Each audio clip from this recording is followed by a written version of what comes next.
and welcome back to the channel, everybody.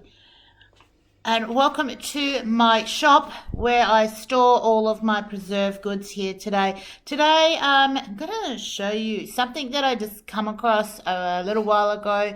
It was time to take a look at what seeds I needed and what I had collected over the winter months as I'd gone around and found different seeds and whatnot. So I approached my seed cupboard and opened the door and discovered that I had seed packets sitting all over the place. I also had seed packets sitting in other drawers around the house, and they were just plopped down and put wherever it was they were put when I brought them in from the car.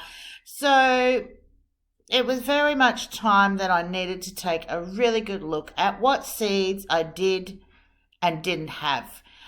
Because there are times when you just end up with so many of the one seed, and then you just have all these seeds that you can't use because you have too many of them, or you're short on seeds like I was at the beginning of the summer season here. I was short on 3 variety of tomato seeds that I wanted to put in, and I didn't realize. So, right guys, we're going to get in and take a look at how I'm going to store and sort my seeds for the upcoming season.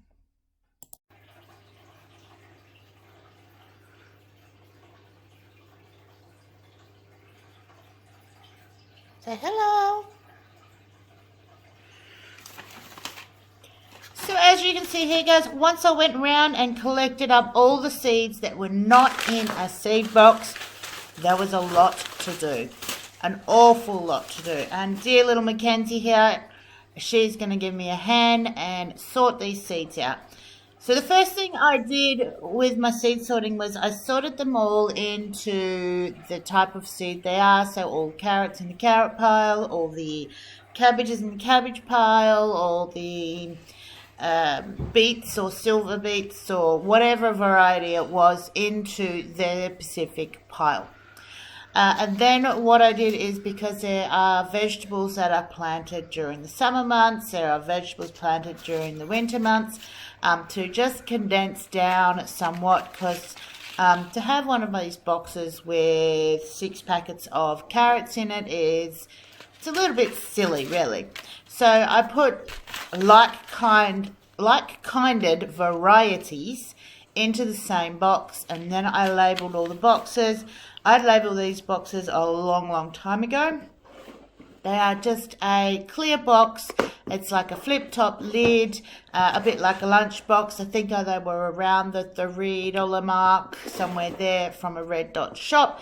And these actually stack really well one on top of each other. So, but probably a year or two ago, my daughter and I went through and we made all these labels just on the computer with some sticking paper that you use on your A4 files, and you can buy that stuff from most news agencies pretty cheap, so you can even do it yourselves. And we just stuck the labels on there, and that way I knew exactly what was in each box. This year I decided that I was going to use a star color system so that I could just take a look at the box and go, okay, so the yellow stickers, they are summer vegetables. I'll grab all of the boxes with the yellow stickers, and the green stickers, that was all of the winter months, and I can just grab all of those boxes out, and I know exactly what year and what part of the year, or if they're an all year vegetable that I can plant whenever I choose to. I can just take a look at the star on the side of the box and know exactly what I need to bring out and which seeds to start picking out of. So yeah, it's really quite simple to keep your seeds organized. The hardest part is making sure that when you purchase more seeds that you go into the box and putting them into the box.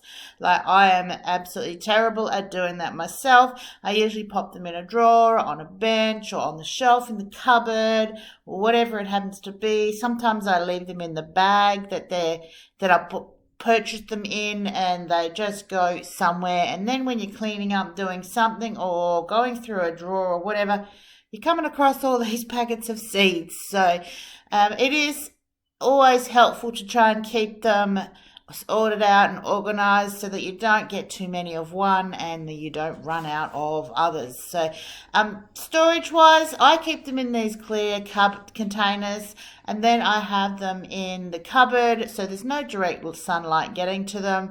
That room is the same room that I keep all my preserved foods in, so the temperatures in there are pretty ideal for the seeds. Some people store their seeds in the freezers and, you know, all different places. They swear by it. Guys, if you have the room in the freezer or your fridge or whatever to store your seeds in, go for it and do that. I don't. So basically I keep them in this cupboard at the same temperature that all my preserved foods are in. So guys, that is just a really quick how I store my seeds, and I hope that it gives you guys some ideas on how you want to store your seeds.